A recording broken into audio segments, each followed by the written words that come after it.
Okay, good morning all. Welcome to Learners Academy. So today we will start the third exercise introductory part. कल हमने last second exercise के सारे questions cover कर लिए. Exercise was very easy और topic भी अभी तक तो इजी लग रहा होगा. ओके, सो एक काम करते हैं, अभी तक हमने क्या क्या किया और आगे क्या क्या करना है, एक उसका मैप फिर से रेडी करते हैं. जब तक हमारे माइंड में ये नहीं पता कि एक मैप नहीं बना हुआ, मतलब चैप्टर मैप जिसको हम कह सकते हैं, तब तक टॉपिक में इंटरेस्ट भी क्रिएट नहीं होगा ना. तो this is the new topic, यहाँ से हम आज करने वाले हैं. चलिए, तो अलजेब्रा से स्टार्ट करते हैं. चलो, अलजेब्रा ऑफ वेक्टर्स जब हमने स्टार्ट किया, अलजेब्रा ऑफ वेक्टर्स हमने स्टार्ट किया, तो हमने बेसिकली तीन तरीके के अलजेब्रिक ऑपरेशंस देखे, या दो तरीके के कह सकते हो, क्योंकि सब्ट्रैक्शन तो एक ही बात है, एडिशन और सब्ट्रैक्शन तो एक ही बात है. तो मैं ये कह सकता हूं कि एडिशन या फिर सब्ट्रैक्शन, ये हमने एक अलजेब्रिक ऑपरेशन सीखा, राइट. सेकेंड ऑपरेशन हमने क्या सीखा अभी तक? मल्टीप्लीकेशन. ध्यान सुना, मल्टीप्लीकेशन दो तरीके का है. मल्टीप्लीकेशन दो तरीके का है. एक तरीका है मल्टीप्लीकेशन बाय स्केलर और एक तरीका है multiplication by vector. So let's call it by scalar. एक तरीका मल्टीप्लीकेशन बाय स्केलर और एक तरीका मल्टीप्लीकेशन बाय वेक्टर. अब मल्टीप्लीकेशन बाय वेक्टर भी दो तरीके के हैं. एक को बोलते हैं डॉट प्रोडक्ट और एक को बोलते हैं क्रॉस प्रोडक्ट. एक को बोलते हैं डॉट प्रोडक्ट, डॉट ऑब्लिक या डॉट प्रोडक्ट, या फिर इसको स्केलर प्रोडक्ट भी बोलते हैं ना. ऑब्लिक यहाँ लगा देता हूँ, स्केलर प्रोडक्ट या डॉट प्रोडक्ट. और इसको हम बोलेंगे वेक्टर प्रोडक्ट या फिर क्रॉस प्रोडक्ट. ठीक है, यहां से लेकर और यहां तक वाला पार्ट तो हम 10.2 में कर चुके हैं. क्लियर? यानी हम वेक्टर्स को जोड़ चुके हैं, सब्ट्रैक्ट कर चुके हैं और स्केलर से गुणा भी कर चुके हैं. स्केलर मतलब नॉन जीरो स्केलर, लैम्डा से गुणा कर चुके हैं. ठीक है, बचा ये वाला पार्ट. यानी कि अब ये स्केलर का मतलब क्या था? ये स्केलर का मतलब था स्केलर गुणा वेक्टर. बोलो, क्योंकि देखो स्केलर मल्टीप्लीकेशन यहां भी आ रहा है, यहां भी आ रहा है. तो सबसे पहले डिफरेंस क्लियर करो. इस मल्टीप्लीकेशन बाय स्केलर का मतलब क्या था? स्केलर गुणा वेक्टर. एक वेक्टर को एक स्केलर से गुणा करना. और अब जो पोर्शन चलेगा वो क्या चलेगा? वेक्टर गुणा वेक्टर. क्या चलेगा? वेक्टर गुणा वेक्टर. अब वेक्टर गुणा वेक्टर में वापस स्केलर क्यों आया? क्योंकि वेक्टर को वेक्टर से गुणा करके आंसर में एक स्केलर आ रहा है, इसलिए इसका नाम स्केलर प्रोडक्ट है. और यहाँ पे आंसर में अगेन एक वेक्टर आ रहा है, इसलिए इसका नाम वेक्टर प्रोडक्ट है. सारा चीज क्लियर हो गया? वहां पे स्केलर गुणा वेक्टर है और आंसर वेक्टर है, याद रखना. बस उसका मैग्नीट्यूड ही तो गुणा हो रहा है.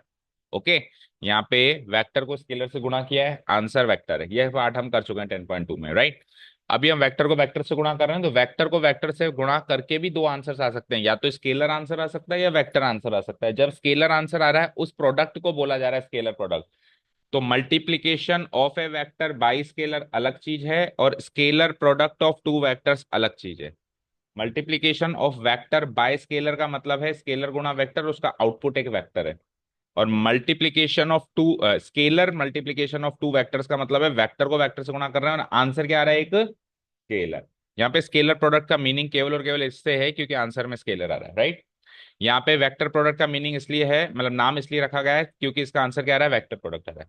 ठीक है, अब बात करते हैं डॉट और क्रॉस. क्यों? इसको डिनोट करने का तरीका, भाई दो वेक्टर्स है ना, तो दो वेक्टर्स, एक वेक्टर यहाँ रखेंगे एक वेक्टर यहाँ रखेंगे, दोनों के बीच में डॉट लगा देंगे. क्या लगा देंगे? डॉट. इसलिए इस प्रोडक्ट का नाम क्या रख दिया? Dot product. और यहाँ पे ऐसे क्रॉस का साइन लगा देंगे, एक वेक्टर यहाँ एक वेक्टर है, उनके बीच में से क्रॉस का साइन लगा देंगे, तो इसलिए इसका नाम क्या रख दिया गया है? Cross product. क्योंकि जो दो रियल नंबर्स को जब हम गुणा करते हैं, लाइक मैंने कहा 5 into 7 करो, तो आप ऐसे भी लिख सकते हो उसको, आप 5.7 भी लिख सकते हो.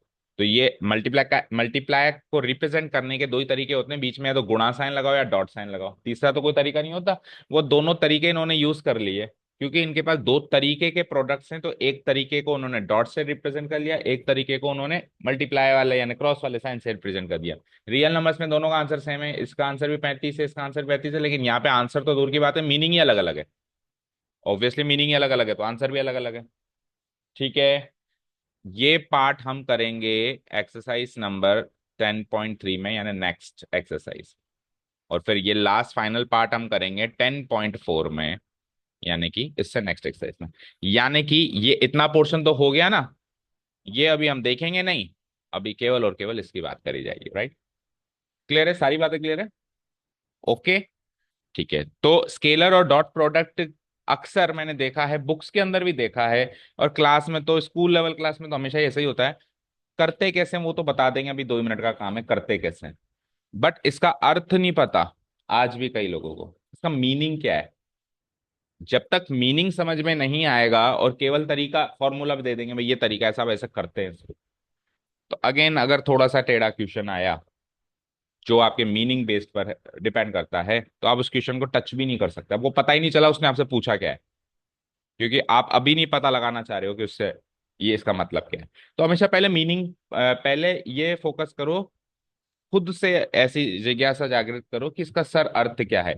जैसे मैंने कहा 5 × 7 का मतलब 35 है, तो उसका अर्थ क्या है कि 5 को 7 बार लिखो, 5 + 5 + 5 + 5 में तो 35 आंसर मिलेगा। या 7 को 5 बार लिख लो, 7 + 7 + 7 + तो भी 35 आंसर मिलेगा। राइट? तो सर पहले तो ये बताओ उसका मतलब क्या है। आंसर और फॉर्मूला और तरीका सब बात की बात है। ओके, ठीक है। तो अब शुरू करें इसको, डॉट प्रोडक्ट को। तो आपकी बुक में देखो, product of two vectors introduce करके, और फिर उसका 10.6.1 यानी फर्स्ट पार्ट है स्केलर और dot product of two vectors. ठीक है, ओके। मैं इजी लैंग्वेज से स्टार्ट करता हूं उसका मीनिंग, फिर बुकिश लैंग्वेज से भी देखेंगे। देखो, बुकिश लैंग्वेज में scalar product of two non zero vectors सीधे ही इन्होंने डिनोट कैसे कराते हैं और आगे फॉर्मूला बता दिया गया है। इसका मीनिंग इन्होंने एक बार बताया है टॉपिक में आगे, जब प्रोजेक्शन ऑफ वेक्टर स्टार्ट किया है, लेकिन मैं चाह रहा हूं मैं पहले ही बता दूं। और प्रोजेक्शन से भी कनेक्ट करेंगे उसको बाद में, लेकिन एक बार के लिए इजी लैंग्वेज में इसका मीनिंग सुनना ध्यान से, ध्यान से सुनिएगा।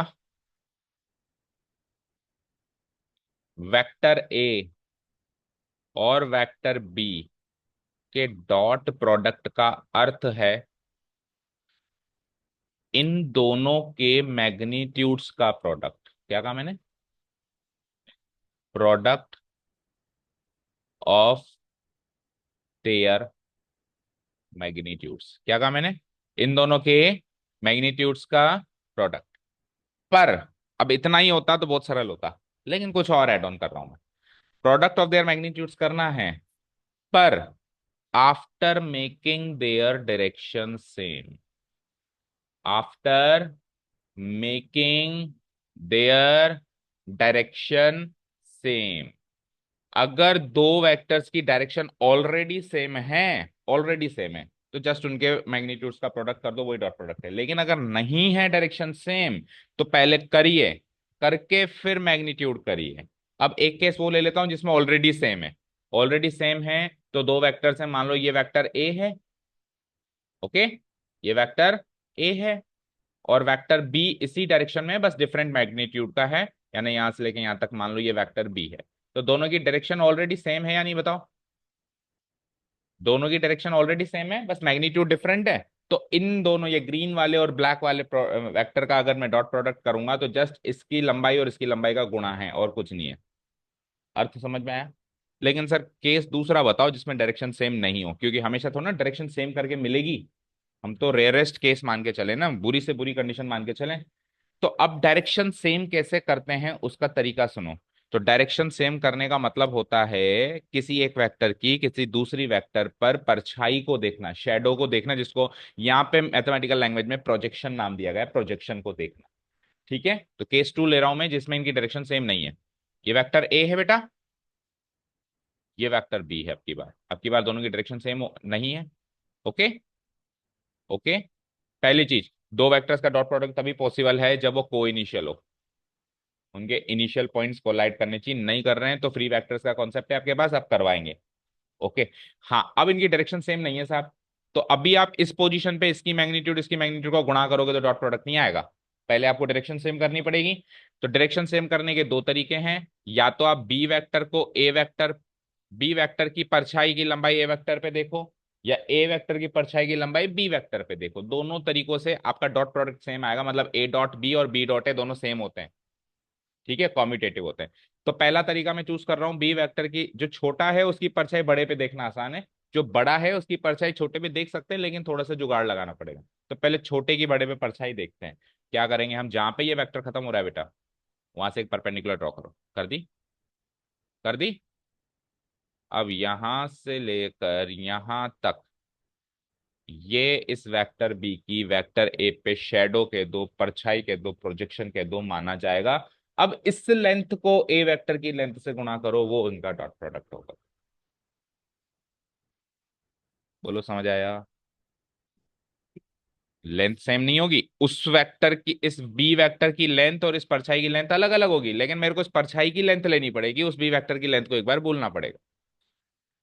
क्योंकि अगर मैंने बी वेक्टर की लेंथ ले ली तो फिर मैंने डायरेक्शन सेम नहीं किया, मैंने तो जस्ट दोनों के मैग्नीट्यूड का प्रोडक्ट कर दिया। लेकिन मैग्नीट्यूड के प्रोडक्ट कब करना है? आफ्टर। आफ्टर मतलब जब ये काम हो जाए। क्या काम हो जाए? They are making their direction same. तो उस वेक्टर की डायरेक्शन इसमें जब मैं प्रोजेक्ट कर रहा हूं, तो अब उस वेक्टर की लंबाई ओरिजिनल तो भूल जाओ, अब ये लंबाई लेनी पड़ेगी बी वेक्टर की। मतलब एक्चुअली ये बी वेक्टर नहीं है, ये बी वेक्टर का प्रोजेक्शन है। बी वेक्टर का क्या है? प्रोजेक्शन है। तो प्रोजेक्शन ऑफ बी वेक्टर की लंबाई, और ओरिजिनल जिस पर हम गिरा रहे हैं उसकी तो ओरिजिनल लंबाई ले लो, कोई इशू नहीं है। वेक्टर ए की ओरिजिनल लंबाई ले लो, इनका प्रोडक्ट कर दो, ये इनका डॉट प्रोडक्ट कहलाएगा। समझ में आ गए दोनों केसेस? जब ऑलरेडी सेम है तो कुछ नहीं करना, जस्ट मैग्नीट्यूड का प्रोडक्ट करना है। जब नहीं है तो इस तरीके से पहले प्रोजेक्शन बनाना है। किसका? किसी एक वेक्टर का दूसरे पे। प्रोजेक्शन बन गया, शेडो बन गई। अब उस शेडो की लंबाई मल्टीप्लाइड बाय जिस पर हम गिरा रहे हैं उसकी ओरिजिनल लंबाई। ओके। किसी ने कहा सर ए की बी पे गिरा के दिखाओ, तो ए की बी पे गिरा तो सकते हैं, बट थोड़ा जुगाड़ लगाना पड़ेगा। क्यों? क्योंकि उसकी उसकी लंबाई छोटी है। तो मैं क्या करूंगा, मैं इसको थोड़ा सा आगे एक्सटेंड कर दूंगा, ऐसे। अब आप यहां से परपेंडिकुलर ड्रॉ करो, तो ये हो गई इसकी लंबाई। तो अब प्रोजेक्शन ए का जो बी पे प्रोजेक्शन है वो इतना माना जाएगा, यहां से लेकर यहां तक। इस प्रोजेक्शन की लंबाई को अब बी वेक्टर की लंबाई से गुणा कराना है। फाइनली गुणा किससे कराना है? जिस पर हम प्रोजेक्शन डाल रहे हैं। जब बी की ए पे डाल रहे थे तो बी का प्रोजेक्शन की लंबाई ए के मैग्नीट्यूड से मल्टीप्लाई करवाया। जब ए का बी पे डाल रहे हैं तो ए की बी पे जो प्रोजेक्शन की लंबाई है उसको बी वेक्टर के मैग्नीट्यूड से मल्टीप्लाई कराएंगे। दोनों से जो फाइनल आंसर आएगा ना, एक स्केलर वैल्यू आएगी। क्या आएगी? Scalar value. क्योंकि मैग्नीट्यूड गुणा मैग्नीट्यूड तो स्केलर ही होगा ना, मैग्नीट्यूड स्केलर है, फिर दूसरा मैग्नीट्यूड भी स्केलर है, और मैग्नीट्यूड गुणा मैग्नीट्यूड एक स्केलर मिलेगा। तो दोनों से वो स्केलर क्वांटिटी सेम आएगी। आप ए की बी पे गिरा लो या बी की ए पे गिरा लो, दोनों से वो आंसर क्या आएगा? सेम आएगा। अभी अपन वो प्रूफ भी करके देखें। तो फर्स्ट इंप्रेशन में डॉट प्रोडक्ट समझ में आया क्या? बोलो। ये लाइन याद रखो, लाइन कहीं नहीं मिलेगी बुक में, पर आप याद रखो। स्केलर प्रोडक्ट का मतलब या डॉट प्रोडक्ट का मतलब है product of their magnitudes but after making their direction same. Okay, clear है? चलें आगे। अब ये सब होगा कैसे, ये फॉर्मूला कैसे रेडी हुआ, इसकी बात करते हैं। ठीक है। तो मैं पहला वाला केस ले लेता हूं। पहला वाला केस मतलब जिसमें हमने बी की परछाई को ए पे गिराया था। ठीक है, वो थोड़ा आसान लग रहा है समझने में। लेट्स से वेक्टर ए है और को इनिशियल लेना है, तो लेट्स से वेक्टर बी है। ओके, थोड़ा छोटा ले। Okay, this is vector B and this is vector A. तो परछाई अलग अलग है, सॉरी वेक्टर्स की डायरेक्शन अलग अलग है। तो मैं क्या कर दूंगा, प्रोजेक्शन डाल दूंगा, इस पर डाल दिया परपेंडिकुलर ड्रॉ करके। तो यहां से लेके यहां तक जो ये लेंथ है, लेट से इस लेंथ को हम पी मान लेते हैं, P for projection. P for projection, ये वेक्टर ए नहीं है, वेक्टर ए तो वो है, उसका प्रोजेक्शन है ये। ठीक है। तो अब स्केलर प्रोडक्ट की डेफिनेशन के हिसाब से ए डॉट बी क्या होगा, इसकी प्रोजेक्शन की लंबाई यानी पी गुणा, और वेक्टर बी का मैग्नीट्यूड, वेक्टर बी के मैग्नीट्यूड को मैं ऐसे लिख सकता हूँ, राइट? प्रोजेक्शन गुणा बी। ठीक है, बाय डेफिनेशन ये हो गई ना, magnitude, product of their magnitudes after making their direction same. ठीक है। अब ये सर पी कैसे निकालूं, सवाल ये है। तो लेट से इन दोनों के बीच का एंगल थीटा है, इन दोनों वेक्टर्स के बीच का एंगल थीटा है। तो let's find out cos theta. Cos theta कैसे निकालते हैं? Base upon hypotenuse. तो ये बेस है पी, बोलो, अपॉन हाइपोटेन्यूज क्या है? वेक्टर ए की लंबाई। वेक्टर ए की लंबाई, वेक्टर ए की लंबाई को मैग्नीट्यूड वेक्टर ए कह सकता हूं। तो पी की वैल्यू क्या है यहां से? मैग्नीट्यूड वेक्टर ए गुणा कॉस थीटा। इस पी की वैल्यू को इधर जी सब्स्टिट्यूट करो, तो क्या बना? मैग्नीट्यूड वेक्टर ए डॉट, फिर कॉस थीटा, फिर डॉट मैग्नीट्यूड वेक्टर बी। अब इसको थोड़ा रीअरेंज करें, तो मैग्नीट्यूड वेक्टर ए गुणा मैग्नीट्यूड वेक्टर बी गुणा कॉस थीटा। कोई कहेगी सर आपने कहा था कि डॉट प्रोडक्ट ए और बी का डॉट प्रोडक्ट उनके मैग्नीट्यूड्स का प्रोडक्ट है, तो मैग्नीट्यूड्स का प्रोडक्ट तो हो गया, ये कॉस थीटा क्यों आया? ये कॉस थीटा वो चीज है जो इनकी डायरेक्शन सेम करने के लिए, बैलेंस करने के लिए यहाँ पे आया रखा हुआ है। ये कॉस थीटा एक्चुअली उनकी डायरेक्शन को सेम कर रहा है, ऐसे मान लो। भाई क्या डेफिनेशन थी? प्रोडक्ट ऑफ देयर मैग्नीट्यूड्स हो गया, but after making their direction same. तो वो डायरेक्शन सेम करने का काम कौन कर रहा है? Cos theta. कोई कहे सर ऑलरेडी अगर डायरेक्शन सेम हो तो फिर कॉस थीटा क्यों लगाएंगे?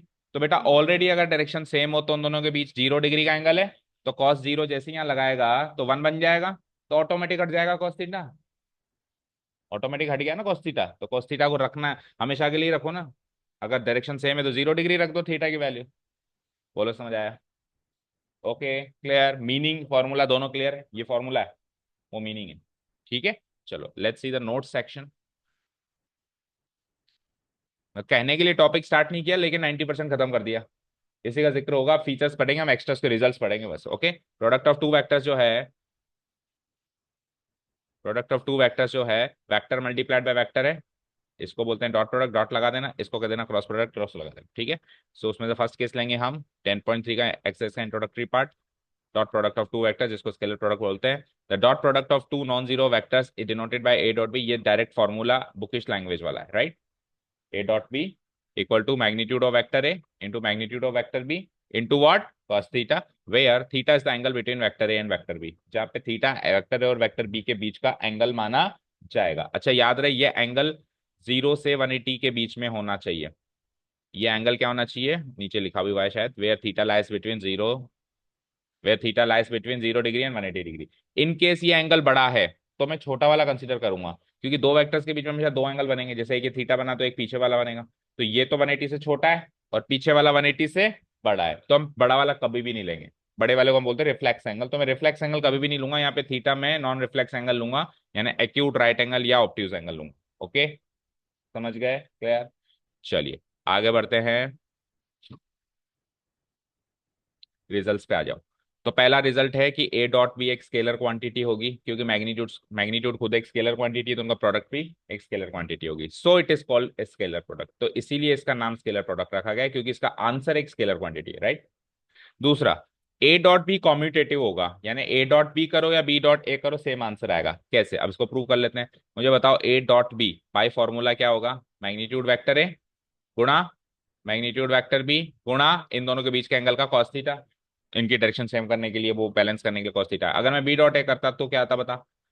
तो वेक्टर मैग्नीट्यूड वेक्टर बी गुणा मैग्नीट्यूड वेक्टर है और बी और ए के बीच का एंगल कॉस थीटा है, तो कॉस थीटा। अब ये तो तीनों एक स्केलर क्वांटिटीज है ना, scalar scalar scalar scalar scalar scalar, तो स्केलर को तो हम शफल कर सकते हैं ना इधर से उधर। मान लो 2 गुणा 3 गुणा 4 करना है तो 2 गुणा 4 गुणा 3 करो, 3 गुणा 2 गुणा 4 करो, कैसे भी कर लो। तो ये दोनों सेम, तो ये दोनों भी सेम, ये दोनों same, that means they are competitive, ये प्रोडक्ट कॉम्पिटेटिव माना जाएगा। ठीक है, ओके। ये सारे रिजल्ट्स इंपॉर्टेंट है, क्योंकि आगे हम क्रॉस प्रोडक्ट पढ़ेंगे तो कॉम्पिटेटिव नहीं होगा, नहीं होगा। तो ये जो डिफरेंस है, हम ये सारे रिजल्ट्स वापस पढ़ेंगे, जब हम क्रॉस प्रोडक्ट के रिजल्ट्स पढ़ेंगे तो कंपेयर करेंगे पहले क्या था अब क्या है। Okay, dot product for specific values of theta, theta की स्पेसिफिक वैल्यूज पे डॉट प्रोडक्ट का रिजल्ट क्या आता है डायरेक्ट याद रखना है। तो थीटा की तीन वैल्यूज लूंगा मैं, 0 डिग्री, 90 डिग्री और 180 डिग्री।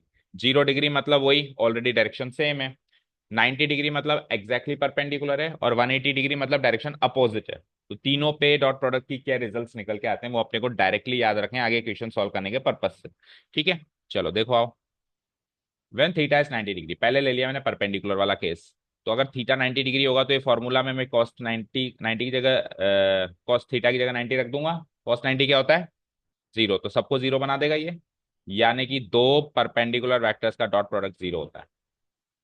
दो परपेंडिकुलर वेक्टर्स हैं ऐसे, उनका डॉट प्रोडक्ट क्या होता है? जीरो। क्यों होता है? क्या कहा आपने? वेक्टर डॉट प्रोडक्ट क्या होता है? दोनों के मैग्नीट्यूड का product after making their direction same. तो जो चीज ऐसे बिल्कुल सीधी खड़ी है उसका 90 डिग्री का एंगल बना रही है, तो उसकी परछाई बिल्कुल डॉट होगी, उसकी परछाई डॉट होगी ना। अगर थोड़ी ऐसे टेढ़ी खड़ी है तो परछाई गिरेगी, थोड़ी सी और गिरी है तो परछाई लंबी होती जाएगी, लेकिन बिल्कुल सीधी खड़ी है तो परछाई बिल्कुल डॉट होगी। डॉट मतलब उसकी डॉट की लंबाई क्या होती है? जीरो। जीरो की लंबाई को अगले वाला वेक्टर कितना ही बड़ा हो किससे भी गुणा करो जीरो ही मिलेगा। समझ आया? ठीक है, dot product of two perpendicular vector zero क्यों होगा?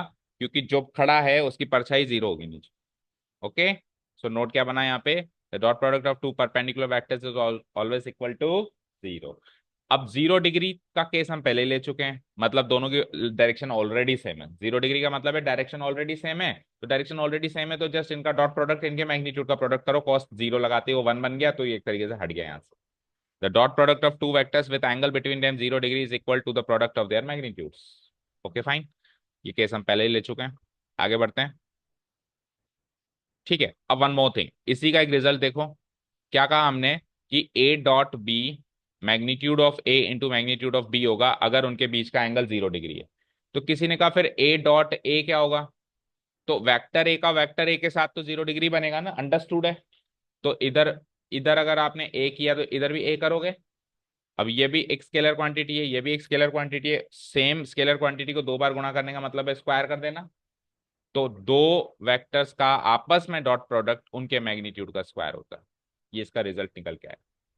किसी भी दो वेक्टर्स का आपस में डॉट प्रोडक्ट करोगे तो फाइनल रिजल्ट उन उसी वेक्टर के मैग्नीट्यूड का स्क्वायर निकल के आएगा। The dot product of any vector with itself, खुद से ही अगर आप डॉट प्रोडक्ट कराओगे, that is equal to the square of the magnitude of the given vector, square of its magnitude. तो हो गए दो case, angle specific angle 0 degree 90 degree. अब 180 degree means direction same, direction same तो वही magnitude का product होगा लेकिन नेगेटिव आंसर आएगा। याद रहे मैंने कहा स्केलर आंसर आएगा, तो स्केलर नेगेटिव भी हो सकता है। मैंने ऐसा नहीं कहा कि पॉजिटिव स्केलर आंसर आएगा, स्केलर आंसर आएगा, तो जीरो भी एक स्केलर है, जीरो भी आंसर आ रहा है ना जब 90 डिग्री है।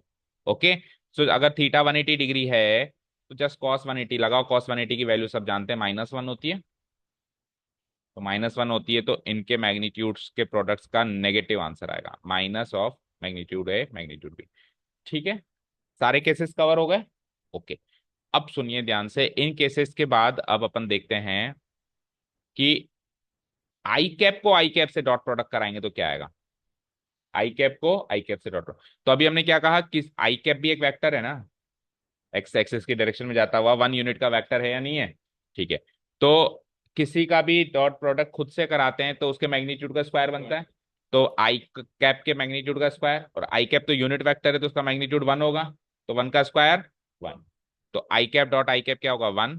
सिमिलरली जे कैप को डॉट जे कैप भी क्या होगा 1। सिमिलरली के कैप डॉट के कैप भी क्या होगा 1। ये रिजल्ट याद हुआ, I cap dot I cap 1, J cap dot J cap 1 और के कैप डॉट के कैप 1। ठीक है, डन। अब उल्टा करो, आई का आई से कर रहे थे, जे का जे से कर रहे थे, अब आपस में करो, आई का जे से करो, जे का के से करो, या के का आई से करो, इस तरीके से देखो तो वो आंसर जीरो आएगा। क्यों, क्योंकि आई कैप एक्स एक्सिस पे जा रहा है, जे कैप वाई एक्सिस पे जा रहा है, तो एक्स एक्सिस वाई एक्सिस से परपेंडिकुलर है, तो परपेंडिकुलर वेक्टर्स का डॉट प्रोडक्ट जीरो आता है, अभी हमने सीखा था, उनके बीच का एंगल 90 डिग्री है। या फिर जे कैप का के कैप से करो तो ये वाई एक्सिस पे, ये जेड एक्सिस पे, तो वाई एक्सिस जेड एक्सिस भी क्या है, एक दूसरे से परपेंडिकुलर है, तो 90 डिग्री का एंगल बनता है, तो उसका आंसर भी zero. And similarly x axis का जेड एक्सिस से कोई दो वेक्टर्स का अगर अपन डॉट प्रोडक्ट कराएंगे तो वो दोनों भी परपेंडिकुलर, जब एक्सिस ही परपेंडिकुलर हैं तो उन पर पड़ने वाले वेक्टर्स भी परपेंडिकुलर होंगे, तो उसका आंसर भी जीरो आएगा। यानी एक दूसरे से कराएंगे तो जीरो आएगा और खुद से कराएंगे तो आंसर वन आएगा। याद रहे यही रिजल्ट क्रॉस प्रोडक्ट में जस्ट अपोजिट हो जाएंगे, तो वहां जाते जाते कंफ्यूजन बढ़ जाएगा। तो अभी इस पर स्ट्रिक्ट रहो और अच्छे से याद करो इस चीज को। खुद का खुद से कराएंगे आंसर वन, और खुद का दूसरे एक्सेस वाले से कराएंगे, आई का जे, जे का के या के का, तो आंसर जीरो आएगा। Okay, done. ओके, अब मेरा एक सवाल, डॉट प्रोडक्ट अच्छे से सीख गया, मैंने कहा वेक्टर ए और वेक्टर बी का डॉट प्रोडक्ट करके आंसर निकाल के दिखाओ, तो आप क्या कहोगे साहब, इनका जो डॉट प्रोडक्ट होगा क्या होगा बताओ, फॉर्मूला से क्या होगा, magnitude vector A magnitude vector B cos theta. ठीक है, इस फॉर्मूला से आप आंसर तो निकाल लोगे, बट ये तीन चीजें कहां से लाओगे, तो आप कहोगे सर ये दो चीजें दोगे ना आप? ये दो चीजें दोगे जब ही तो मैं लाऊंगा ये तीन चीजें। यानी आपको कुल मिला के मैग्नीट्यूड चाहिए, मैग्नीट्यूड चाहिए और उनके बीच के एंगल का कॉस थीटा चाहिए। अब अगर आपको वेक्टर्स गिवन हैं तो उनका मैग्नीट्यूड निकालना कोई बड़ी बात नहीं है, पिछले एक्सरसाइज में निकाल के आए, लेकिन उनके बीच का एंगल निकालना तो अभी तक बस की बात नहीं है ना, है क्या। तो एंगल तो अगर गिवन होगा तो ये फॉर्मूला काम का है। अगर एंगल गिवन होगा कि लेट से गिवन है कि वेक्टर है और वेक्टर बी के बीच में 60 डिग्री का एंगल बनता है, ये इंफॉर्मेशन गिवन है, तभी ये फॉर्मूला काम का है ना। लेकिन अगर ये एंगल गिवन ही नहीं होगा तो क्या ये फॉर्मूला काम का है? नहीं है। तो अगला टॉपिक है कि दो वेक्टर्स का डॉट प्रोडक्ट जब कंपोनेंट फॉर्म गिवन हो तो कैसे निकलता है। Dot product when component form is given, यानी वेक्टर ए की कंपोनेंट फॉर्म ये गिवन है, वेक्टर बी की कंपोनेंट फॉर्म ये गिवन है। आप कहोगे सर मैग्नीट्यूड में निकाल लूंगा, ए वन का स्क्वायर प्लस ए वन का स्क्वायर बी ए टू का स्क्वायर ए थ्री का, इसका मैग्नीट्यूड भी हम निकालेंगे। लेकिन मैग्नीट्यूड निकालने से भी इन दोनों के बीच का एंगल थोड़ा ना पता चलेगा, एंगल या तो गिवन हो तब तो वो फॉर्मूला लग जाएगा, मैग्नीट्यूड मैं निकाल लूंगा, एंगल तूने दे दिया cos थीटा लगा देंगे। बट एंगल गिवन नहीं है, जस्ट कंपोनेंट फॉर्म गिवन है। जैसे कि गिवन है वेक्टर ए बराबर 2i cap plus 3j cap minus के कैप, ये वेक्टर ए गिवन है। वेक्टर बी गिवन है 7i cap minus 3j cap and plus 5k cap. मैंने कहा इन दोनों का करो साहब डॉट प्रोडक्ट, इन दोनों का करो डॉट प्रोडक्ट। कोई कहेगी सर आप मैग्नीट्यूड, इसका मैग्नीट्यूड इंटू इसका मैग्नीट्यूड इंटू कॉस थीटा कर लो, इसका मैग्नीट्यूड निकाल लेंगे साहब, इसका मैग्नीट्यूड निकालेंगे, कॉस थीटा कैसे निकालेंगे? थीटा गिवन होगा जब भी तो निकालेंगे। तो हम ऐसे मानेंगे नहीं गिवन है। तो कंपोनेंट फॉर्म में जस्ट अगर दो वेक्टर्स गिवन हैं तो उनका डॉट प्रोडक्ट कैसे निकालते हैं, क्या फॉर्मूला है और कैसे डिराइव हुआ वो देखना है। ओके चलो अब अपन करने जा रहे हैं A dot B component form में। देखना ध्यान से, डेरिवेशन भी देखो, और फाइनल आंसर तो काफी इजी है बट फिर भी डेरिवेशन देख लो। हम करने वाले हैं ए डॉट बी, ध्यान से देखना। तो ये वेक्टर ए की कंपोनेंट फॉर्म यहां लिख दी मैंने, डॉट ये वेक्टर बी की कंपोनेंट फॉर्म आगे अरेंज कर दी मैंने। अब तीन एलिमेंट्स यहाँ हैं, तीन एलिमेंट्स यहाँ हैं, मल्टीप्लाई जब हम कराते हैं तो ये स्केलर मल्टीप्लिकेशन ही तो चल रहा है। स्केलर मतलब जैसे अपन जनरली रियल नंबर्स को गुणा कराते हैं वही तो चल रहा है। तो उसमें अपन क्या कराते हैं, 1 to 1 सबको गुणा कराते हैं। तो मैं इसका इसके साथ इसके साथ इसके साथ गुणा कराऊंगा, फिर इसके साथ इसके साथ इसके साथ फिर इसके साथ, तो ऐसे करके 9 टर्म्स बनेंगी, तीन इधर है तो बोलो। तो 9 टर्म्स में बनाना शुरू करता हूँ एक एक करके। तो A1i कैप को B1i कैप से गुणा कराएंगे तो A1 तो स्केलर है B1 स्केलर है, तो A1 इंटू B1 और वेक्टर इंटू वेक्टर आई कैप इंटू आई कैप। वेक्टर वेक्टर एक साथ रख दिए, स्केलर स्केलर एक साथ रख दिए, राइट। ओके अब आप आ जाओ A1i कैप को B2j कैप से कराओ, तो इसका स्केलर क्वांटिटी क्या है A1, इसका स्केलर क्वांटिटी क्या है B1, तो A1 B1 तो साथ A1 B2 सॉरी साथ में रख दिया, और वेक्टर क्वांटिटी क्या थी आई कैप डॉट जे कैप वो इधर रख दिया, डॉट प्रोडक्ट हो रहा है तो डॉट लगा रहे हैं। ठीक है ये तो स्केलर रियल नंबर्स हैं, रियल नंबर्स जैसे एक्स इंटू वाई करो तो सिंपली एक्स वाई भी लिख देते हैं ना उसको। लेकिन अंदर जो है वेक्टर क्वांटिटी है, तो वेक्टर क्वांटिटी के बीच में कौन सा प्रोडक्ट हो रहा है, डॉट प्रोडक्ट हो रहा है, तो डॉट लगाना जरूरी है। ठीक है ऐसे करते करते करते हमने ये 9 एलिमेंट्स अरेंज किए, राइट, कर दिए। अब ये 9 एलिमेंट्स अरेंज करने के बाद आप ध्यान से सुनो, ये ये ये ये ये ये तो कट जाएंगे, क्यों? आई का जे के साथ डॉट प्रोडक्ट जीरो, अभी भी सीखा था हमने। आई का के साथ जीरो, जे का आई के साथ भी जीरो, जे का के साथ जीरो, के का आई के साथ जीरो, के का जे। देखो जो चीज पीछे सीखी थी वो आगे कॉन्सेप्ट बिल्ड करने में काम आती है। ठीक है अभी अभी हमने फोर्थ पॉइंट में क्या सीखा, कि खुद का खुद से कराओगे तो 1, खुद का दूसरे से कराओगे तो 0। खुद का मतलब म्यूचुअली जो परपेंडिकुलर एक्सेस होते हैं वो आपस में कराओगे तो 0, और खुद का खुद से कराओगे तो 1। तो आई डॉट आई तो 1 आएगा, ये 1 हो गया, ये 1 हो गया, ये 1 हो गया। तो केवल डायगोनल एलिमेंट्स बचे मेरे पास। आंसर क्या आएगा, A1 into B1 into 1 A1 B1, A2 into B2 into 1 A2 B2 A3 B। यानी कि अगर कंपोनेंट फॉर्म गिवन हो दो वेक्टर्स की तो उनका डॉट प्रोडक्ट जस्ट उनके स्केलर कंपोनेंट्स के प्रोडक्ट का सम होता है और कुछ भी नहीं होता है। इसको इससे गुणा करा दो, इसको इससे गुणा करा दो, इसमें और जोड़ दो लास्ट में, यही फाइनली इनका डॉट प्रोडक्ट है। ठीक है अगर कंपोनेंट फॉर्म गिवन हो तो, और एंगल गिवन हो तो फॉर्मूला लगा दो साहब। कोई कहे कि सर एंगल गिवन है और ये गिवन है कैसे करें, दोनों से करके देख लो आंसर सेम आएगा, दोनों से करके देख लो आंसर सेम आएगा। पर जब हमारे पास सादा सरल तरीका ये है कंपोनेंट फॉर्म का तो हम यही यूज करेंगे ना। ठीक है समझ गए, डॉट प्रोडक्ट निकालना आ गया, फॉर्मूले से भी आ गया, कंपोनेंट फॉर्म से भी आ गया। ओके चलो आगे बढ़ते हैं। दो वेक्टर्स के बीच का एंगल हम कैसे निकालते हैं, अभी तक तो ये पॉसिबल नहीं हो रहा था, लेकिन इस डॉट प्रोडक्ट के फॉर्मूले से ये पॉसिबल हो गया, क्योंकि डॉट प्रोडक्ट का ये फॉर्मूला है। तो इस फॉर्मूला में जब मैंने अभी अभी बोला कि एंगल गिवन होगा तो आप डॉट प्रोडक्ट निकाल पाओगे। तो अगर डॉट प्रोडक्ट गिवन होगा तो एंगल नहीं निकाल पाओगे क्या? बोलो। अगर एंगल गिवन होगा तो डॉट प्रोडक्ट निकाल पाओगे, डॉट प्रोडक्ट गिवन होगा तो एंगल निकाल पाओगे। सर डॉट प्रोडक्ट क्यों गिवन होगा, मान लेते नहीं गिवन होगा, तो तू निकाल लेना अभी, इससे फिफ्थ पॉइंट में डॉट प्रोडक्ट निकालना सिखा दिया तेरे को। ठीक है, तो एंगल निकालने का फॉर्मूला डॉट प्रोडक्ट की मदद से हमको मिल गया। तो कॉस थीटा कैसे निकालोगे? कॉस थीटा निकालने के लिए ये दोनों बाई साहब को मैं इधर डिवाइड करवा दूंगा। ठीक है, कोई कैसे ऐसे कैसे आप वेक्टर्स के इधर उधर लेके जा रहे हो? तो बेटा ये वेक्टर रहे कहाँ, ये तो स्केलर बन चुका है। ये तो स्केलर बन चुका है, ये ऑलरेडी स्केलर है, ये ऑलरेडी स्केलर, तो सब स्केलर स्केलर स्केलर्स ही तो हैं, तो स्केलर्स तो इधर उधर शिफ्ट हो सकते हैं ना? नहीं हो सकते? इक्वेशन हम बनाते हैं तो इधर उधर नहीं कर सकते क्या उनको? कर सकते हैं। तो cos थीटा का फॉर्मूला बन गया a dot B divided by magnitude A into magnitude B. और a डॉट बी की वैल्यू अभी अभी अपन फिफ्थ पॉइंट से निकाल के आए हैं, उनके स्केलर कंपोनेंट्स के प्रोडक्ट का सम। मैग्नीट्यूड ऑफ वेक्टर a की वैल्यू हो जाएगी a1 square a2 square a3 square. भाई a डॉट बी की वैल्यू ये, मैग्नीट्यूड ऑफ वेक्टर की ये, और मैग्नीट्यूड ऑफ वेक्टर की भी। तो जस्ट अगर अब आपको इस पोजीशन पे आप आ चुके हो कि जस्ट अगर आपको दो वेक्टर्स की कंपोनेंट फॉर्म गिवन हो तो उनके बीच का एंगल भी आप निकाल सकते हो। एक इलस्ट्रेशन ले लेते हैं। फॉर एग्जाम्पल मैंने अभी अभी वेक्टर ए का कुछ एक एग्जाम्पल दिया था, कुछ भी बोल दो, जैसे 7i cap plus 3j cap minus k cap. और वेक्टर बी जैसे मैंने कह दिया 3i cap plus 2k cap and plus 5 plus 2j cap plus 2j cap and then plus 5k cap. अब दो वेक्टर्स की कंपोनेंट फॉर्म गिवन है, तो इनका डॉट प्रोडक्ट तो आप निकाल सकते ही हो, इनके बीच का एंगल भी निकाल सकते हो। तो डॉट प्रोडक्ट कैसे निकालोगे पहले तो बताओ, a डॉट बी कैसे निकालोगे?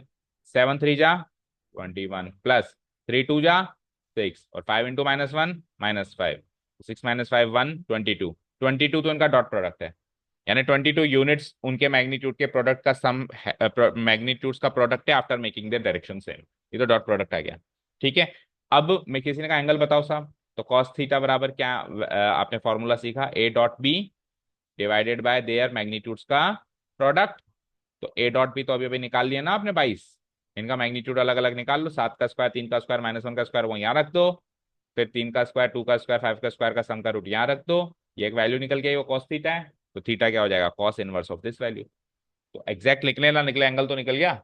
मैं ऐसे नहीं कह रहा एग्जैक्ट निकल के आएगा कि 30 डिग्री 22 डिग्री 70 डिग्री, लेकिन theta equal to cos inverse of something निकल के आया तो वो भी तो एंगल है। फाइनल आंसर हम उसको मार्क कर सकते हैं ना कि एंगल है इन दोनों के बीच का। बोलो समझ आया? हम्म। तो एंगल बिटवीन टू वेक्टर्स निकल निकल पाएंगे अब अपन, है ना, डॉट प्रोडक्ट पढ़ने के बाद। ठीक है, अब दो इंपॉर्टेंट प्रॉपर्टीज हैं जो स्केलर प्रोडक्ट ऑफ वेक्टर्स से रिलेट करती हैं, एक तो डिस्ट्रीब्यूटिव प्रॉपर्टी और लैम्डा से non zero scaler dot product को लैम्डा से मल्टीप्लाई कराना। तो देखो डिस्ट्रीब्यूटिव प्रॉपर्टी कभी भी लगाओगे, कभी भी हमेशा मल्टीप्लीकेशन की ओवर एडिशन लगती है, ये हमने बात पहले भी जिक्र किया था, हमेशा मल्टीप्लीकेशन की एडिशन पे लगती है, एडिशन की मल्टीप्लीकेशन में कभी नहीं लगती है। तो अगर आपके पास तीन वेक्टर्स हैं जिसमें से दो को जोड़ना है और फिर तीसरे से डॉट प्रोडक्ट कराना है, तो आप पहले का दूसरे से डॉट प्रोडक्ट करा दो, पहले का तीसरे से डॉट प्रोडक्ट करा दो और बाद में जोड़ दो उनको। इस तरीके से करो, इस तरीके से करो, you will get the same answer. ठीक है, तो बहुत बड़ी इजी सी प्रॉपर्टी, डिस्ट्रीब्यूट कर दो आप इसको, distribute over addition, over addition multiplication को एडिशन पर डिस्ट्रीब्यूट कर। तो A dot B plus C क्या होगा, A dot B plus A dot C.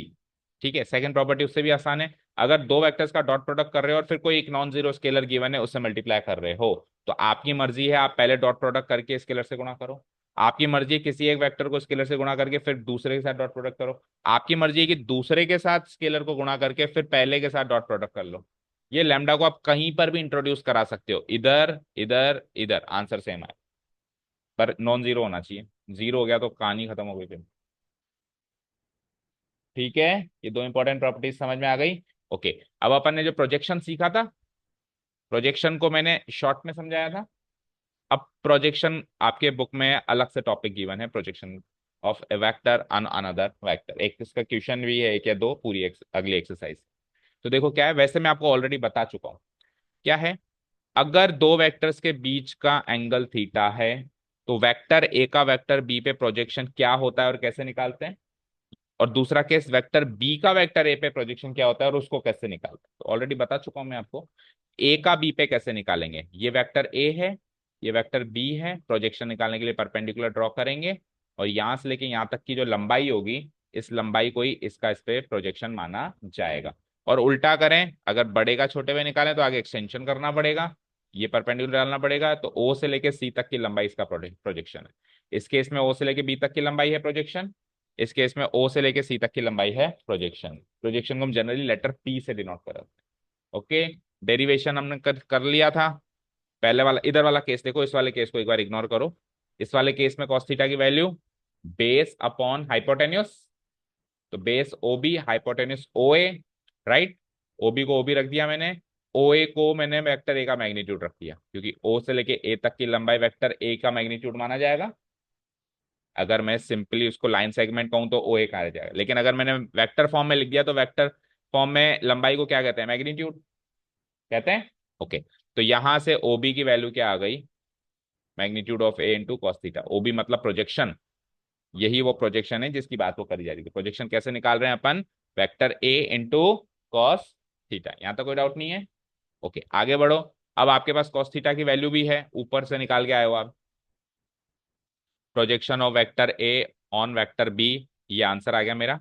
ठीक है, इसको आगे फर्दर प्रोसेस किया तो कॉस थीटा की वैल्यू पुटअप कर दी, ऊपर से निकाल के लाए हो ना कॉस थीटा की वैल्यू क्या, A dot B divided by magnitude A into magnitude B. तो मैग्नीट्यूड ए से मैग्नीट्यूड ए तो कट गया, क्या बचता है, A dot B divided by magnitude B, ये बचता है। A dot B divided by magnitude B, और यहां पर भी वेक्टर बी को उसके मैग्नीट्यूड से अगर मैं डिवाइड करा दूं तो क्या बनेगा, बी कैप। क्या बनेगा, बी कैप। तो फाइनल आंसर क्या आ गया, ए डॉट बी कैप। अगर आप ए का बी पे प्रोजेक्शन ले रहे हो तो ए की लंबाई को बी के यूनिट वेक्टर की लंबाई से गुणा कर दो, वही उसका प्रोजेक्शन माना जाएगा, ए डॉट बी कैप।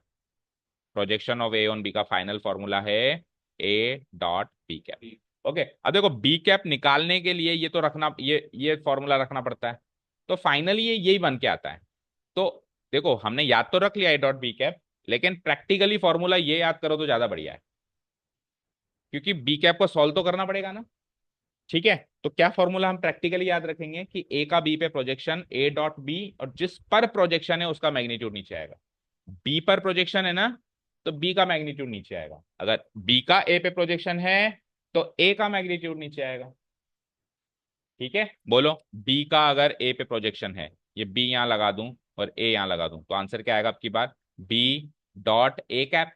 भाई ये फॉर्मूला काम नहीं करेगा, ए कैप को जब आप सॉल्व करोगे तो क्या लिखोगे, vector A divided by magnitude of vector है, तो ऊपर क्या बना, बी डॉट है, यानी वही डॉट प्रोडक्ट डिवाइडेड बाय जिस पर हम प्रोजेक्शन कर रहे हैं, ए पर कर रहे हैं तो उसका मैग्नीट्यूड नीचे। तो ये तो पहला केस सॉल्व किया हमने यहाँ पे।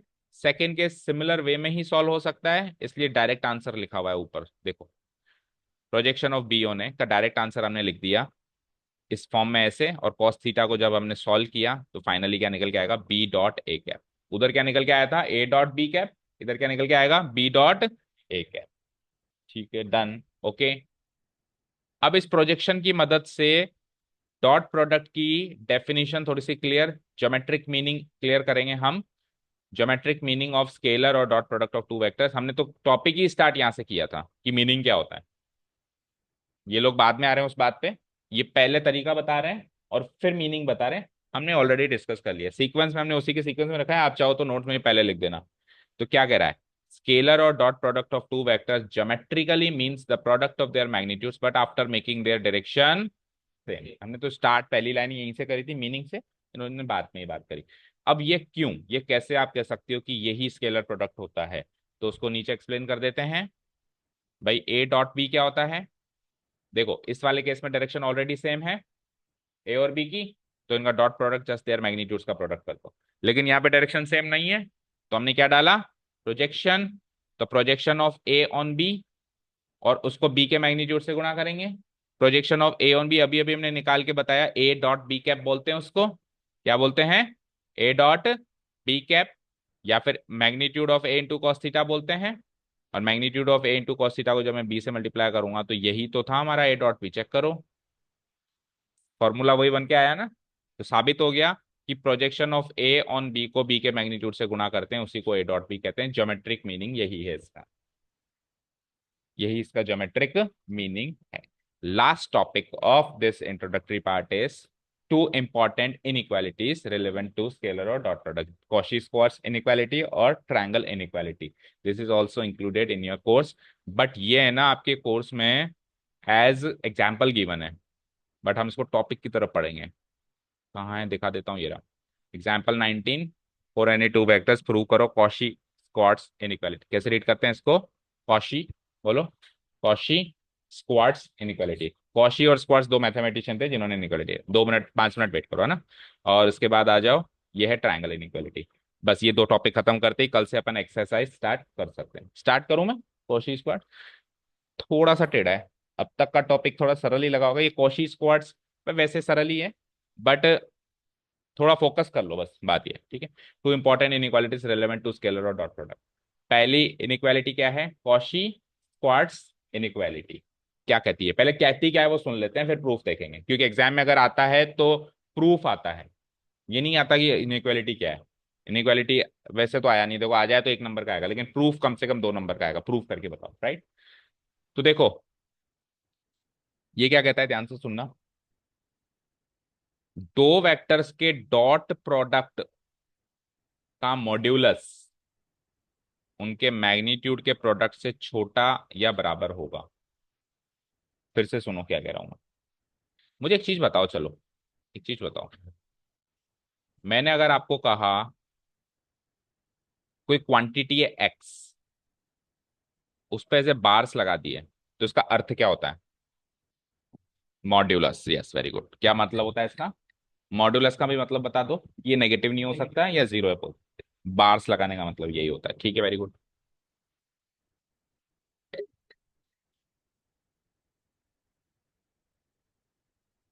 अंदर वाली चीज का नेगेटिव नहीं किया, अंदर वाली चीज को पॉजिटिव ही रखना है, इसका मीनिंग ही होता है। मॉडुलस का मतलब क्या होता है? अंदर वाली चीज को नेगेटिव नहीं कर सकते। और अगर मैंने एक्स की जगह कोई वेक्टर रख दिया, तो इन बार्स का मतलब क्या है? मैग्नीट्यूड, उसकी लंबाई। तो वेक्टर क्वांटिटी पे बार्स का मतलब मैग्नीट्यूड है, स्केलर क्वांटिटी पे बार्स का मतलब मॉड्यूलस है, राइट। अब आपने डॉट प्रोडक्ट सीखा है, सरल भाषा में समझाता हूं। डॉट प्रोडक्ट क्या होता है बताना, ए डॉट बी क्या होता है? Magnitude vector A into magnitude vector B into cos theta. अब मैं एक काम कर रहा हूं, मैं दोनों साइड मॉड्यूलस ले रहा हूं। क्या ले रहा हूं? मॉड्यूलस ले रहा हूं। तो जब मैं मॉड्यूलस लूंगा तो ये तो स्केलर क्वांटिटी है, ए डॉट बी एक स्केलर क्वांटिटी है, तो इसका मॉड्यूलस लग गया। वहां पे ये ऑलरेडी स्केलर क्वांटिटी है। स्केलर क्वांटिटी के साथ साथ याद रखना, ये नेगेटिव कभी भी नहीं हो सकती। हो सकती है क्या? ये नेगेटिव कभी भी नहीं हो सकती। तो राइट हैंड साइड पे मॉड्यूलस अगर किसी पे लगेगा तो कॉस थीटा पे ही लगेगा, क्योंकि कॉस थीटा ही वो क्वांटिटी है जो नेगेटिव हो सकती है। ए डॉट पी नेगेटिव हो सकता है, तो मैंने मॉड्यूलस लगा दिया। अब अगर एलएचएस में मॉड्यूलस लगाया तो आरएचएस में भी लगाना पड़ेगा। तो देखा जाए तो ओवरऑल लग रहा है मॉड्यूलस, लेकिन प्रैक्टिकली देखें तो मैग्नीट्यूड ऑफ ए और मैग्नीट्यूड ऑफ बी तो नेगेटिव हो ही नहीं सकते ना, नहीं हो सकते। तो कॉस थीटा फिर भी नेगेटिव हो सकता है, -1 से 1 इसकी वैल्यू वेरी करती है। तो मैं मॉड्यूलस प्रैक्टिकली इसी का लगाऊंगा। बताओ, मैं मॉड्यूलस प्रैक्टिकली किसका लगाऊंगा? इसका लगाऊंगा, ओके। यहां तक कोई बात, कोई जो चीज आपको समझ में नहीं आई हो। अब मुझे बताओ यहां से मैं इस मॉड्यूलस कॉस थीटा की वैल्यू अगर निकालना चाहूं तो क्या आएगी? मॉड्यूलस मतलब मॉड्यूलस कॉस थीटा को आरएचएस में रखो, ये दोनों बाई साहब को इधर ले आओ। तो इधर क्या था? Modulus A dot B divided by नीचे, नीचे में क्या आएगा? Magnitude of A multiplied by magnitude of B. और इधर क्या आ गया बताना जरा? Equal to modulus cos theta. क्या आ जाएगी? Modulus cos theta, okay. Modulus cos theta की वैल्यू कहां से कहां तक आएगी बताना जरा? वैसे कॉस थीटा की वैल्यू कहां से कहां तक आती है, लेकिन मॉड्यूलस लगने के बाद कहां से कहां तक आएगी? 0 से 1। अब नेगेटिव नहीं हो सकती ना, तो 0 से 1 आएगी। 0 से 1 आएगी इसकी वैल्यू, और ये इसके बराबर है, तो इसकी वैल्यू भी 0 और 1 के बीच में आएगी। भाई कॉस थीटा की वैल्यू किसके बराबर, मॉडुलस कॉस थीटा की वैल्यू किसके बराबर आएगी? 0 और 1 के बीच में। ये भाई साहब इसके बराबर है। तो अब इस पार्ट की वैल्यू भी 0 और 1 के बीच में आएगी, तो इस पार्ट की वैल्यू 0 और 1 के बीच में आएगी, तो मैं इसको हटा के लिख सकता हूं कि इसकी वैल्यू जो होगी << 1 होगी। होगी। अब आप इसको वापस वहां ले जाओ, 1 से मल्टीप्लाई कर दो, तो कॉशी स्क्वायर इनइक्वालिटी क्या बन गई? Modulus A dot B << magnitude of A into magnitude of. This is called Cauchy square inequality. ठीक है। दो वेक्टर्स के डॉट प्रोडक्ट का मॉड्यूलस उन दोनों के रिस्पेक्टिव मैग्नीट्यूड्स के प्रोडक्ट से बराबर हो सकता है, छोटा हो सकता है, लेकिन बड़ा नहीं हो सकता। बोलो, समझ आया? जो भी मैंने प्रूफ कराया वो का वही इसमें प्रूफ है, आपकी बुक में भी वही है। पहले आपने डॉट प्रोडक्ट लिख दिया कैसा होता है, फिर आपने taking modulus on both sides ले लिया। क्या कर दिया? Taking modulus on both sides. तो मॉड्यूलस लेते टाइम मैंने क्या करा, एलएचएस में तो इसमें मॉड्यूलस लग गया और आरएचएस में कॉस थीटा में मॉड्यूलस लग गया। ठीक है, कॉस थीटा को इधर रख के इन दोनों को इधर ले आए, वही सेम तरीका अभी वाला। ठीक है, अब हम जानते हैं कि cos थीटा की वैल्यू जो है -1 से 1 के बीच में वैरी करती है, लेकिन मॉडुलस cos थीटा की वैल्यू 0 और 1 के बीच में वैरी करती है। तो ये क्वांटिटी 1 या 1 से छोटी हो गई, इसको वापस वहां ले गए, 1 से मल्टीप्लाई करा दिया। तो जो हमको इनइक्वालिटी प्रूव करनी है वो इनइक्वालिटी प्रूव, ये इनइक्वालिटी, इनइक्वालिटी समझते हो ना, जब less than equal to greater than equal to ऐसे साइन लगते हैं उनको क्या बोलते हैं हम? इनइक्वालिटी। तो ये इनइक्वालिटी यहाँ से प्रूव हो गई कि ए डॉट बी का मॉडुलस इनके मैग्नीट्यूड के प्रोडक्ट से या तो बराबर होगा या फिर छोटा होगा। क्लियर है? अब बात करते हैं ट्राइंगल इनइक्वालिटी की। ट्राइंगल इनइक्वालिटी जो है वो समझने में बहुत ही आसान है, प्रूफ करने में थोड़ा सा टेढ़ा है। समझने में तो इतना आसान है कि आपको सर इतनी सी बात है क्या, ये तुम जानते हैं। देखो मुझे एक चीज बताओ, आप वेक्टर ट्राइंगल इनइक्वालिटी है तो ट्राइंगल तो बनेगा ना। आप यहां से यहां गए, लेट से यहां से यहां श्याम मंदिर गए, और श्याम मंदिर से फिर आप मान लो सर्किल गए, तो आप डायरेक्ट सर्किल भी जा सकते हो। ऐसे मान लो यहां से सीधा ही सर्किल का रास्ता बना दें, जिसको अपन ट्राइंगल लॉ से कहते हैं वेक्टर ए और बी का रिजल्टेंट वेक्टर कहते भी हैं। तो आप खुद सोचना, मैं अगर यूं जाकर यूं जाऊं और मैं सीधा जाऊं, तो कौन सी ऑप्शन में मैंने छोटा रास्ता तय किया? सीधा। सीधा जाना हमेशा छोटा होगा, ज्यादा से ज्यादा बराबर हो सकता है लेकिन बड़ा हो सकता है क्या? अब ज्यादा से ज्यादा बराबर भी पता है कब होगा? जब ये वेक्टर बी भी बिल्कुल सीधा हो जाए ऐसे। तो अब ए प्लस बी इन दोनों का सम के एग्जैक्ट बराबर हो गया, ये बिल्कुल ऐसे सीधा हो जाए, है ना। और सीधा ना हो ट्रायंगल बनाए तो छोटा होगा, लेकिन बड़ा कभी भी। बस यही तो कह रहा है ये, वेक्टर ए और बी का सम का मैग्नीट्यूड, मतलब इस वाले वेक्टर का मैग्नीट्यूड यानी लंबाई, इसकी और इसकी लंबाई के सम से छोटी हो सकती है, बराबर हो सकती है, लेकिन बड़ी नहीं हो सकती। ओके, यानी किसी भी ट्रायंगल की तीसरी साइड उसकी बची हुई दो साइड्स के सम के बराबर हो सकती है, छोटी हो सकती है, लेकिन बड़ी नहीं हो सकती। ये है ट्रायंगल इनइक्वालिटी। ओके, अब इसको प्रूफ करने का जो तरीका है ना, काफी थोड़ा सा टेढ़ा है, फिर भी एक बार समझने की कोशिश करते हैं, नहीं तो कल समझे। चलो देख लेते हैं एक बार, समझ आता है कि नहीं आता, क्योंकि यही बचा है, उसके बाद अपन एक्सरसाइज स्टार्ट कर सकते हैं। देखो ध्यान से सुना, एक एक स्टेप। मुझे बताओ किसी भी वेक्टर का उसी से डॉट प्रोडक्ट उसके मैग्नीट्यूड का स्क्वायर होता है? होता है ना। अब मैंने क्या किया, ये आर एच, इसको इधर लिख दिया, इसको इधर लिख दिया, कोई दिक्कत नहीं है। अब मैंने ए प्लस बी का ए प्लस बी से डॉट प्रोडक्ट करना स्टार्ट किया 1 to 1। तो A dot A dot B, फिर बी डॉट ए, और फिर बी डॉट बी। अब ए डॉट बी और बी डॉट ए एक ही बात है, क्योंकि कॉम्पिटेटिव होता है प्रोडक्ट डॉट प्रोडक्ट, तो इसको मैंने twice of A dot B लिख दिया। और ए डॉट ए क्या होगा? मैग्नीट्यूड ऑफ ए का स्क्वायर। और बी डॉट बी क्या होगा? मैग्नीट्यूड ऑफ बी का स्क्वायर। यहां तक तो कोई डाउट नहीं? बोलो, यहां तक तो कोई डाउट नहीं है ना? ओके, अब मुझे एक चीज बताना आप, मॉड्यूलस एक्स और एक्स में से बड़ी क्वांटिटी कौन सी होगी? बड़ी क्वांटिटी, और बराबर भी हो सकती है। मान लो एक्स पॉजिटिव क्वांटिटी है तो मॉडुलस एक्स और एक्स बराबर है, और अगर एक्स नेगेटिव क्वांटिटी है तो मॉडुलस एक्स एक्स से बड़ी है। लेकिन मॉडुलस एक्स एक्स से छोटी हो सकती है क्या? नहीं हो सकती। या फिर यूं कहूं, एक्स जो है अपने ही मॉडुलस से बड़ा या बराबर, नहीं उल्टा बोल दिया, एक्स जो है अपने ही मॉडुलस से छोटा या बराबर होगा। अब सही है, कोई भी एक्स नामक नंबर अपने ही मॉडुलस से छोटा हो सकता है या बराबर हो सकता है। तो मैंने क्या करा, यहां पर इसके साथ छेड़छाड़ करी ही नहीं, इसके साथ भी छेड़छाड़ करी ही नहीं, ए डॉट बी का मैंने मॉडुलस ले लिया। तो मैंने केवल एक प्लेयर के साथ छेड़छाड़ करी, तो ये ओवरऑल जो टीम है इस ओवरऑल टीम से छोटी या बराबर होगी, क्योंकि कोई भी क्वांटिटी अपने ही मॉडुलस से छोटी या बराबर होती है। इधर मैंने रीजन लिख रखा है, ये रीजन एक्चुअली आर एच इधर राइट साइड में आना चाहिए, इधर स्पेस नहीं था तो मैंने इधर लिखा हुआ है। क्योंकि कोई भी एक्स नामक क्वांटिटी अपने मॉडुलस से छोटी या बराबर होती है, तो इसमें तीन टर्म्स में से एक टर्म का मैंने मॉडुलस लिया, बाकियों को नहीं छेड़ा, तो ये ओवरऑल टीम इस ओवरऑल टीम से छोटी या बराबर होगी। होगी। देखो, एक चीज बताओ, मैंने कहा X plus Y plus Z ले लो, और इधर आप X plus modulus Y plus Z ले लो, तो वाई वाई के मॉडुलस से छोटा या बराबर होगा। और एक्स और जेड के साथ आपने चेंजेस नहीं किए, तो ये पूरी टीम इस पूरी टीम से छोटी या बराबर होगी। अब समझ आया? ओके, क्लियर है? अब चले हम वापस वहां पे। ओके, एक स्टेप और है बस। तो ये जो टीम है इस टीम से छोटी या बराबर होगी, और इस टीम की वैल्यू ये थी, यानी कि ये वैल्यू इससे छोटी या बराबर होगी। अब एक स्टेप और देखो, अभी अभी आपने कॉशी स्क्वायर्ट्स इनइक्वालिटी प्रूव करी है, जिसमें आपने इसकी वैल्यू के बारे में चर्चा करी है। क्या चर्चा करी है? कि ए डॉट बी का मॉडुलस मैग्नीट्यूड ऑफ ए और मैग्नीट्यूड ऑफ बी के प्रोडक्ट से छोटा या बराबर होता है। तो अब अगर मैं इसकी जगह मैग्नीट्यूड ऑफ ए और मैग्नीट्यूड बी लिख दूं, तो अब ये टीम उस अगली टीम से छोटी होगी।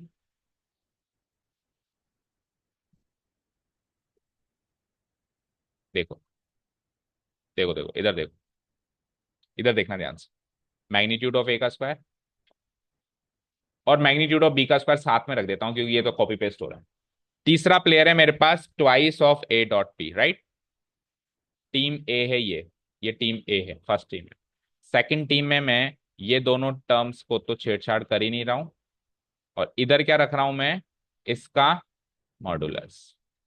और टीम थर्ड है मेरे पास, उसमें भी मैं पहले दो टर्म्स के साथ छेड़छाड़ नहीं कर रहा हूं, और मैं इनके अलग अलग मैग्नीट्यूड का प्रोडक्ट कर रहा हूं, राइट? ठीक है। अब मुझे बताओ, क्योंकि ये तीन दो प्लेयर्स तो सब में सेम है, तो ये तो इसको इक्वल बना रहे हैं।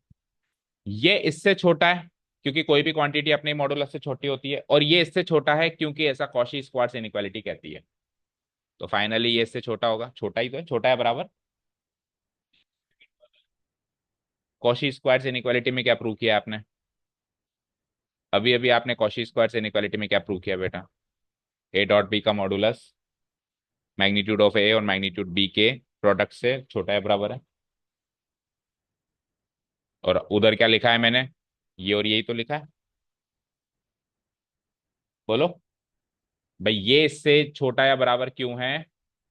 क्योंकि ये तो कॉमन सेंस है कि कोई भी नंबर अपने ही मॉडुलस से छोटा बराबर। ये इससे छोटा बराबर क्यों है? कॉशी स्क्वार्ट्स इनइक्वालिटी की देन से, जो कि मैं प्रूव करके आया हूं अभी अभी। तो अल्टीमेटली पहली टीम तीसरी टीम से छोटी या बराबर होगी, और पहली टीम की वैल्यू जो है वो किसके बराबर है? हमारे पास आ जाओ। पहली टीम की वैल्यू इसके बराबर है, ये जो क्वांटिटी दिख रही है, magnitude of A plus magnitude of B का होल स्क्वायर। तो इसकी वैल्यू इससे छोटी या बराबर होगी। और ये जो वैल्यू है ध्यान से देखो, magnitude of A plus magnitude of B, magnitude of A plus magnitude of B के होल स्क्वायर के बराबर है। चेक करो है क्या? मैग्नीट्यूड ऑफ ए का square plus magnitude of B का square plus twice of magnitude of A into magnitude A square plus B square plus two A B को वापस कंपाइल कर ले तो magnitude of A plus magnitude of B का। तो वो quantity इससे छोटी होगी, तो स्क्वायर से स्क्वायर हटा दो, स्क्वायर से स्क्वायर हटा दो। तो दो वेक्टर्स का जो सम बना वो दोनों मैग्नीट्यूड्स के अलग अलग सम से छोटा या बराबर बन गया। ट्रायंगल इनइक्वालिटी प्रूव हो गई। ठीक है। जब तक हम खुद नहीं करेंगे बेटा, नथिंग कैन हैपन। जब तक हम खुद पेन उठा के नहीं करेंगे नहीं, आज मैं ट्रायंगल इनइक्वालिटी प्रूव करता हूँ। आपके पास वीडियोस हैं, आप जिस स्टेप में अटको उस स्टेप में आप वीडियो प्ले करके देखो कि सर ने इसके बाद क्या बात कही, फिर वापस उसको हटाओ, फिर वापस से खुद से करो। जस्ट कॉपी पेस्ट करने से काम नहीं चलेगा। ओके, चलो आओ, कहाँ तक कर लिया था हमने? खत्म करते हैं इसको, यहाँ तक कर दिया था। तो ये पार्ट ये से छोटा क्यों होगा? क्योंकि कोई भी नंबर अपने मैग्नीट्यूड से छोटा होता है। फिर ये वाली टीम इस वाली टीम से छोटी क्यों होगी? क्योंकि कॉशी स्क्वायर इनइक्वालिटी इसका रीजन है। इसमें हमने क्या किया? इसको ऐसे खोल के अलग अलग रखती है, मतलब ये इसके बराबर नहीं है, इससे छोटी या बराबर है, तो ओवरऑल टीम इससे छोटी या बराबर हो गई। और ये जो जो एलएचएस पार्ट था शुरू में, उसको फिर मैंने यहाँ पे कॉपी पेस्ट कर दिया। तो ये एलएचएस पार्ट फाइनली इस टीम से, इसको कॉपी पेस्ट नीचे कर दिया, इससे छोटा या बराबर होगा। और ये जो है मैग्नीट्यूड ऑफ ए का square plus twice of magnitude of A into B into, तो ये क्या बन सकता है, magnitude of A plus magnitude B का होल स्क्वायर। स्क्वायर से स्क्वायर गेट्स कैंसिल्ड आउट। तो फाइनली क्या बन गया, ए और बी का रिजल्टेंट वेक्टर उनके अलग अलग लंबाई के प्रोडक्ट से सम से छोटा या बराबर। This is called triangle inequality, और यहाँ पे हमारा इंट्रोडक्शन खत्म होता है। नेक्स्ट टॉपिक हमारा वेक्टर और क्रॉस प्रोडक्ट 10.4 का इंट्रोडक्शन होगा, उससे पहले कल हम एक्सरसाइज करेंगे। क्लियर। तो डॉट प्रोडक्ट को पूरा खोल दिया है हमने। डॉट प्रोडक्ट की इंट्रोडक्शन, डेफिनेशन, रिजल्ट्स, उससे रिलेवेंट कुछ प्रॉपर्टीज, इनइक्वालिटीज, सब सब पूरे का इंट्रोडक्टरी पार्ट आज की तारीख में आप खत्म करो अच्छे से। ठीक है, कल अपन एक्सरसाइज शुरू करेंगे। यकीन मानो एक्सरसाइज में हर एक टॉपिक से क्वेश्चन है, इस कॉशी स्क्वायर्स इनइक्वालिटी से भी क्वेश्चन है, भले एक ही क्वेश्चन क्यों ना हो। तो हर एक टॉपिक इंपॉर्टेंट है। ओके, चलो, thank you so much for listening to us, have a nice day, keep learning.